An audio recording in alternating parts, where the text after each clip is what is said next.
বাংলাদেশে কিন্তু আরেকটা 2 বছরের মেয়ে নিহত হয়েছে সরকারি গাড়ির চাপায়, এসিল্যান্ডের গাড়ির চাপায়, তাও উপজেলা কমপ্লেক্সের ভিতরে। বেপরোয়া ড্রাইভিং এর কারণে প্রত্যক্ষদর্শীদের ভাষ্যমতে 80+ মতো গতি ছিল, সেটা উপজেলা কমপ্লেক্সের ভিতরে। সেখানে কিন্তু অনেক বাচ্চা কাচ্চা থাকে, পাশে স্কুল। সেখানে 80+ গতিতে গাড়ি চালিয়ে 2 বছরের একটা বাচ্চাকে হত্যা করা হয়েছে। এখন কিন্তু কোনো উপদেষ্টাকে দেখা যায় নাই স্বপ্রণোদিত ভাবে কল করে প্রশাসনিক ব্যবস্থা নিতে।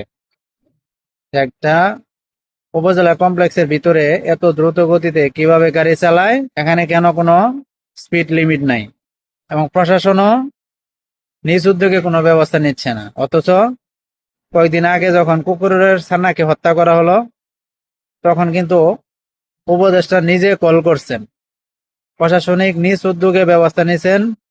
আর আমরা তো হাজার হাজার বাঙ্গুরা আছি, এই বাঙ্গুরা অনলাইনে বিষয়টাকে এমন ভাবে উপস্থাপন করলো, যার কারণে প্রশাসনিক বাধ্য হলো সেই মহিলাকে গ্রেপ্তার করতে।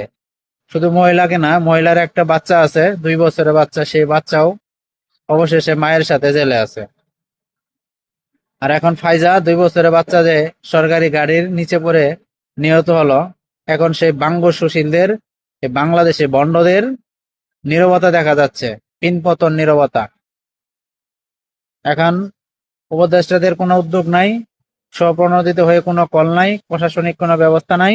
পুলিশ বলতেছে যদি সেই বাচ্চার বাবা মা ব্যবস্থা নেয় তাহলে তারা ব্যবস্থা নেবে, প্রশাসন ব্যবস্থা নেবে, না হলে তারা ব্যবস্থা নেবে না। কিন্তু কুত্তার বেলায় ঠিকই প্রশাসন নিজ উদ্যোগে ব্যবস্থা নিচ্ছে।